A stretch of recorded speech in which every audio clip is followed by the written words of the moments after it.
This is the story of Zahid Younis. He's a double killer who kept the bodies of his two murder victims in a freezer after abusing women for years. 35-year-old Younis battered Henriette Sookes, 34, to death in 2016 and then stored the body of Mirikan Mustafa, 38, in the same freezer 2 years later when he strangled her. When police caught up with Younis, they found the bodies had been frozen for so long they had become fused together.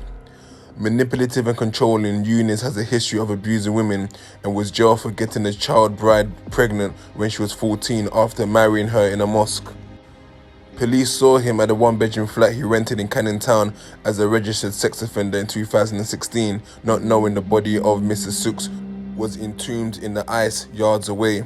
The flat was in a mess. They left without interviewing Younis after he told the officers he was using a bucket as a makeshift toilet. Hungarian sex worker Mrs. Sookes disappeared after moving in with Younis and was last seen alive with him in the summer of 2016. Miss Mustafa had been visiting Younis before she disappeared in May 2018.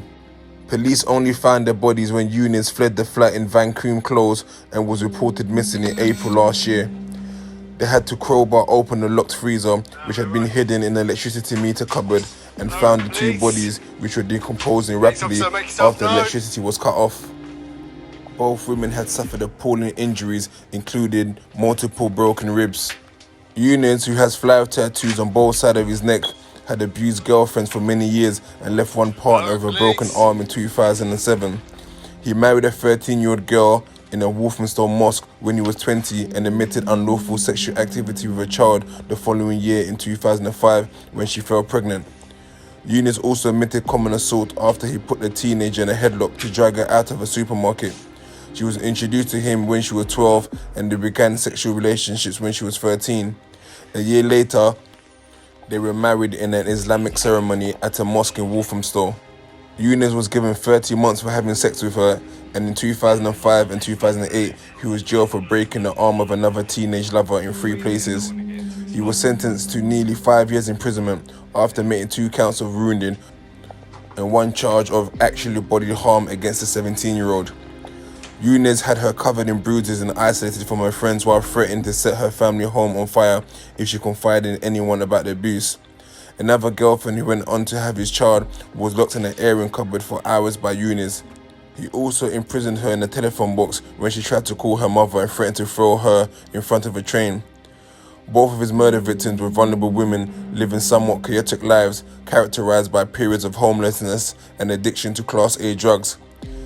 Before she died, neighbors had seen Miss Sookes at the flat with her badly bruised face and heard her disturbing noises coming from the flat.